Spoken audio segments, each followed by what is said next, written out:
Oui, c'est sûr. Mais après, c'est pas sur la fin qu'on perd le match. Quand on prend 30 points au premier quart-temps, surtout chez nous, c'est pas possible parce qu'après, on fait plutôt le travail en défense en prenant entre 11 et 18 points sur les trois autres cartons.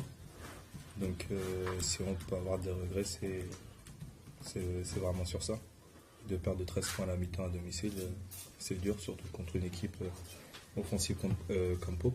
On n'est clairement pas entré dedans. Quand au bout de 5 minutes, t'as déjà pris 16 points, tu finis le carton à 30 points, tu pars sur des bases d'un match à 120 points, c'est tout simplement pas possible.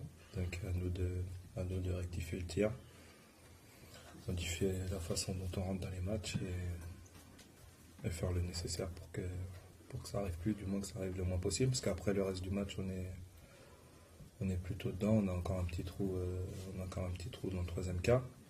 Mais après, au moins, on se bat, on fait les efforts. Mais si on ne prend pas cet écart-là et qu'on fait les mêmes efforts, je suis sûr qu'on peut gagner le match. Après, c'est notre jeu. On est équipe, enfin, avant ce match, on était une des équipes, voire l'équipe la plus à droite à 3 points du championnat.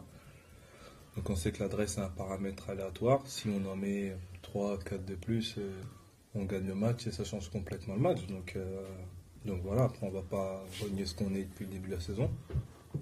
Mais quand on n'est pas dedans comme ça, il faut qu'on essaie de trouver d'autres solutions, que s'approcher du panier, peut-être servir plus nos intérieurs, notamment Alain qui était bien ce soir, que je pense qu'on n'a pas assez nourri. Donc voilà, on doit s'adapter par rapport à ça. Oui, oui, beaucoup de déchets, parce qu'après, c'est pas des mauvais shoots qu'on prend. On a eu 3, 4, 5 shoots ouverts de suite qu'on a raté, si on les met, au moins dans la création, ils sont bien emmenés, etc. Donc après, voilà, c'est le basket, ça rentre, ça rentre, ça rentre pas, mais au moins ce sont des shoots pas bien emmenés, on n'a pas vu trop de shoots forcés, donc il faut qu'on continue sur cette voie et qu'on réussisse un peu à diversifier notre jeu pour le soir, on n'a pas d'adresse, trouver une autre solution. Après voilà, on sait que des matchs à domicile contre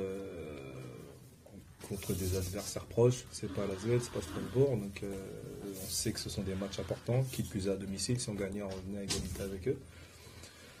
Donc il faut vraiment qu'on se concentre sur ces matchs-là, peut-être redoubler de concentration, de préparation pour ces matchs-là, pour ne pas les laisser filer à l'année. On n'est pas dans l'intensité, on sait que Pau est une équipe offensive, on sait que c'est une équipe qui marque, et au lieu de les stopper, de les impacter dès le début, on s'est laissé faire, on les a laissés développer leur jeu. Après, ils ont des joueurs offensifs de grand talent, que ce soit Mike, que ce soit Harris, ou que ce soit même Smith. Donc on sait que si des équipes comme ça, si on les laisse dérouler leur basket et installer leur jeu, on sait que ça peut être très très très compliqué. En plus, si on a eu de la réussite dans le premier quart-temps, donc ça amplifie la chose. Déjà, il y en a qu'un qui est parti. Ensuite, voilà, moi ça fait 10 ans que je suis professionnel, les joueurs qui partent, les joueurs viennent, donc on fait avec les gars qui sont là, je pense que tous les gars qui sont là, même si on était un effectif restreint, ont mouillé le maillot, donc c'est sur ceux-là qu'il faut se concentrer, et pas chercher d'histoire sur les gars qui partent, etc. Les gars qui sont là, c'est les gars qui jouent pour le RMB, donc c'est ces gars-là qu'il faut regarder, et nous, on essaie de rester en équipe, concentré pour continuer à avancer.